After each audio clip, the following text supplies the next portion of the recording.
ఇప్పుడు ఇక ఏం చెప్పాలన్నా నీకు నా బాధ. నేనేమంటున్నా అంటే అనుచితమైనటువంటి వ్యాఖ్యలు ఒక ఇంటి ఆడబిడ్డగా నా మీద చేస్తే యావత్ తెలంగాణ బాధపడి అనేక మంది ఎక్కడికక్కడ డైరెక్ట్గా రియాక్ట్ అయినారు. మరి ఏమైందో ఏమో నాకు తెలియదు, కానీ బీఆర్ఎస్ పార్టీలో ఉన్న అన్నదమ్ములకు వాళ్ళు మాత్రం ఎవరు రియాక్ట్ కాలేదు. ఎందుకు కాలేదు అన్నటువంటి విషయం ఒకటి ఆలోచించాలి.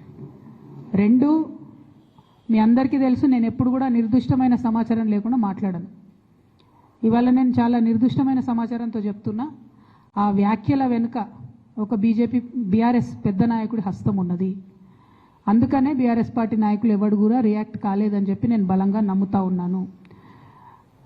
ఆ కుట్రలు చేసిన పెద్ద నాయకులు ఏమనుకుంటున్నారంటే నా దగ్గర ఎవరో 10 మందిని పెట్టి నా దగ్గర జరిగే అంశాల సమాచారం ఎప్పటికప్పుడు తీసుకుంటున్నామని చావు తెలివితేటలు ప్రదర్శిస్తున్నారు. కానీ ఆ బాగా పెద్దగా ఉన్న నాయకుడికి అర్థం కావాల్సింది ఏంటంటే అక్కడేం జరుగుతుందో కూడా నాకు సమాచారం వస్తూనే ఉంటుంది. సో మీరు ఏ టైంలో ఎవరిని కలిశారు, నా మీద వ్యాఖ్యలు చేయడానికి మీరు ఎవరిని ప్రోత్సహించారు, మీరు ఎంత కింద స్థాయికి దిగజారి ఒక ఆడబిడ్డ మీద అటువంటి వ్యాఖ్యలు చేయించారు, ఇవన్నీ కూడా నేను చూస్తున్నా, గమనిస్తున్నా.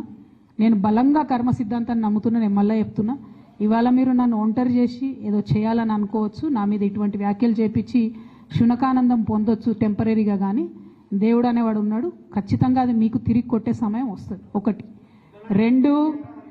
రెండు ఒక లిల్లీపుట్ నాయకుడు నల్గొండలో బీఆర్ఎస్ పార్టీని నాశనం చేసిన ఒక లిల్లీపుట్ నాయకుడు ఆమెవరు ఈమెవరు అని మా గురించి మాట్లాడుతూ ఉన్నారంటే మరి ఆయనకు ప్రోత్సాహం ఇస్తున్నది ఎవరో కూడా ప్రజలు ఆలోచించుకోవాలి. ఇవాళ నల్గొండ జిల్లాలో ఒక సీటు కూడా రాలే. ఆయన సీటు సావు తప్పి కన్నులొట్టవైన చందంగా చివరి నిమిషంలో అనుకోకుండా గెలిచినటువంటి సీటు. ఎన్నడూ ప్రజా ఉద్యమాలు చేయలే. కేసీఆర్ గారు లేకపోతే మరి నువ్వెవరు? అది కూడా ఆలోచించుకోవాలి కదా. కేసీఆర్ గారు లేకపోతే బీఆర్ఎస్ పార్టీలో ఉన్న ఏ నాయకుడైనా ఎవరు? ప్రజలకు మనందరినీ పరిచయం చేసింది కేసీఆర్ గారే కదా. మనలో మనం కన్ఫ్యూజన్ ఉన్నప్పుడు ఇష్టం వచ్చినట్టు మాట్లాడుకోవచ్చా? ఈ లిల్లీపుట్ నాయకుడు మాట్లాడంగానే ఇంకో చిన్న పిల్లగాడు నిన్నగాక మొన్న మా పార్టీలోకి వచ్చిన వాళ్ళు కూడా ఎటుపడతట్టు మాట్లాడు. అసలు ఎవరు మీరు? మీకు తెలంగాణ ఉద్యమంతో సంబంధం ఏంది? బీఆర్ఎస్ అధికారంలోకి వచ్చినాక బీఆర్ఎస్లోకి వచ్చి పదవులు పొంది ఉల్టా నా మీదనే మాట్లాడతారా మీరు? మేము ఉద్యమం చేసిందే మీ మీద కదా. చిన్న పిల్లగానిలా ఉండు బాబు. నువ్వు పెద్దవాళ్ళ విషయాల్లో తలదూర్చకు, తెలియని విషయాల్లో అసలే తలదూర్చకు. నీ వెనకాల చాలామంది ఉన్నారు అని అనుకుంటున్నావేమో. వాళ్ళ సంగతి కూడా ప్రజలకు వస్తుంది, తెలుస్తుంది. ఎప్పుడో ఒకసారి అన్నీ బయటపడతాయి. ఒక ఆవేదనతో చెప్తున్నా, నేను ఉట్టిగా చెప్తలేను. రాజకీయం చేయొచ్చు, కానీ ఇంత నీచంగా ఒక ఇంటి ఆడబిడ్డ మీద ఇటువంటి మాటలు మీరే అనిపించి స్పందించకుండా ఉంటారా? తెలంగాణ ప్రజలు ఊరుకోరు. నేను చెప్తున్నా.